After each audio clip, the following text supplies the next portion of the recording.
May the words of my mouth and the meditations of our hearts be acceptable in your sight, O God, our strength and our Redeemer.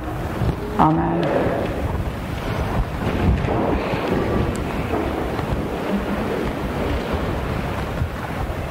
For the Hebrews in Egypt, that night was one like almost any other night. After a long, hard day at work, they had returned home to rest, to eat, to be together, to pray. You can imagine for a minute darkness was falling, a little bit like it is outside this evening. The cook fires had been rekindled as they had been banked during the day. And the people were pretty much getting ready to settle down, to take a little bit of rest, to prepare themselves for the next day. And Moses arrives and says, you need to be ready to flee tonight.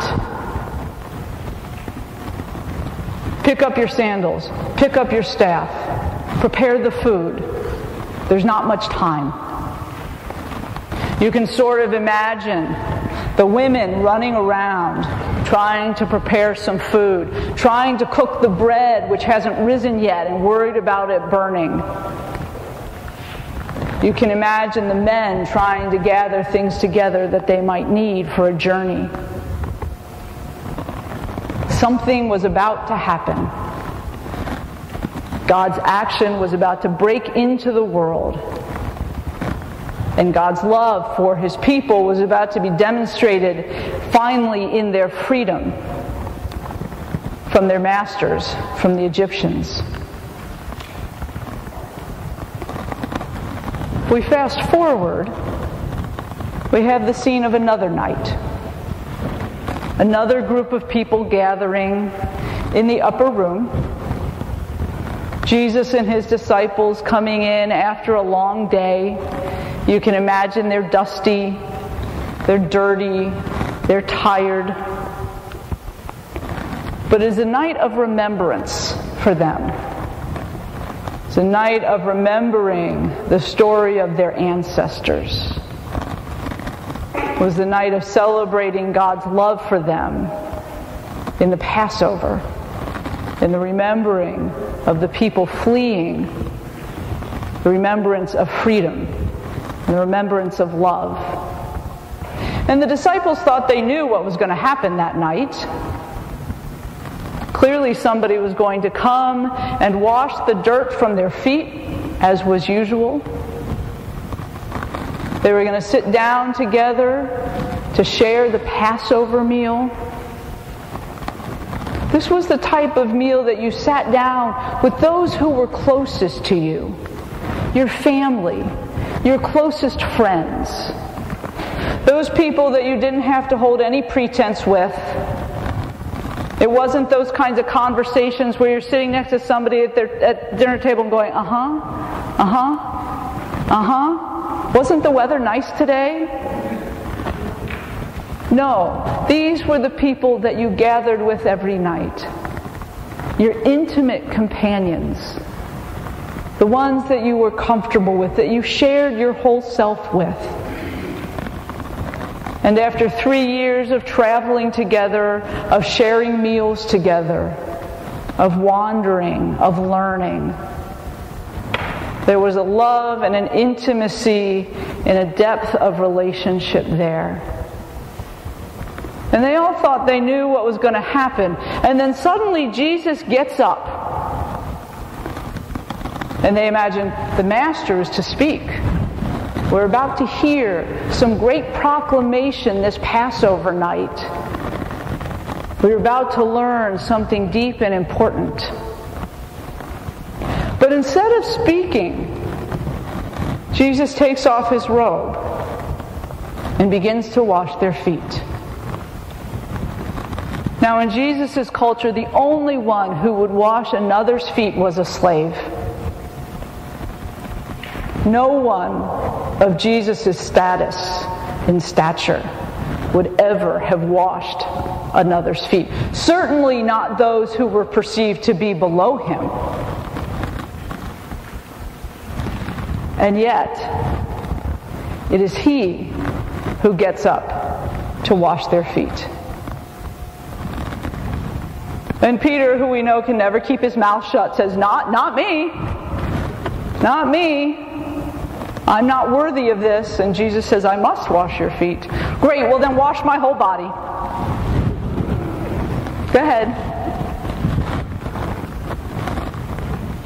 And Jesus finishes washing the feet of His disciples and comes back to the table.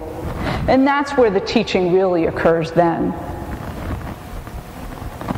Jesus reminds them of the hallmark of their life together.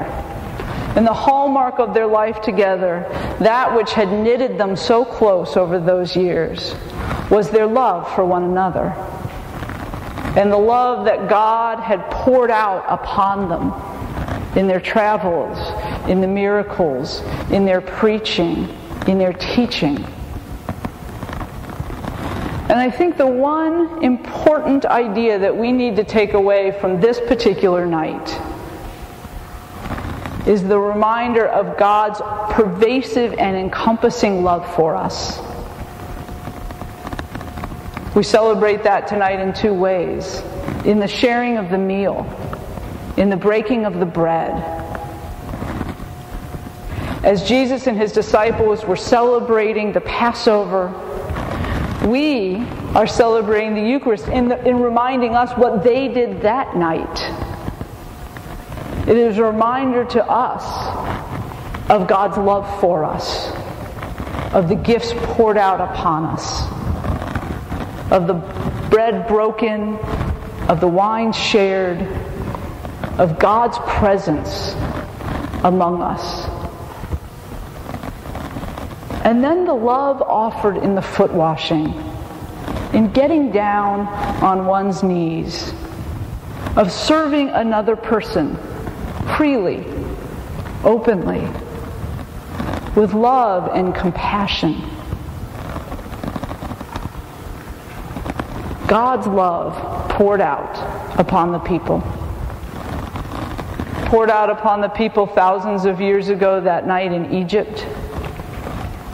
God's love poured out upon that night 2,000 years ago when the apostles gathered to share the Passover. And God's love poured out upon us tonight in our gathering, in our preparation. In just a few minutes, we're going to get to our own foot washing. And I'm inviting us to do it a little bit differently this year than St. Stephen's has done in the past. It's only a matter of time. If you would like me to wash your feet, please feel free to come forward and sit in one of these chairs here. If you would like to wash one another's feet, to share in that act of service and love and compassion, come forward and sit in one of these chairs. If you've never done it before, it's not too hard. The water's warm, I hope. There's plenty of towels. And basically, whoever sits in this chair will wash the feet of whoever sits in that chair. Will wash the feet of whoever sits in this chair. And it will just loop back around. It's up to you. Whatever you choose. So, over here, I'm happy to wash your feet. Over here, wash one another's feet. But let us be reminded of God's love poured out upon us in the washing of feet, in the breaking of bread, in the remembrance of God's blessing flowing through our community. Amen.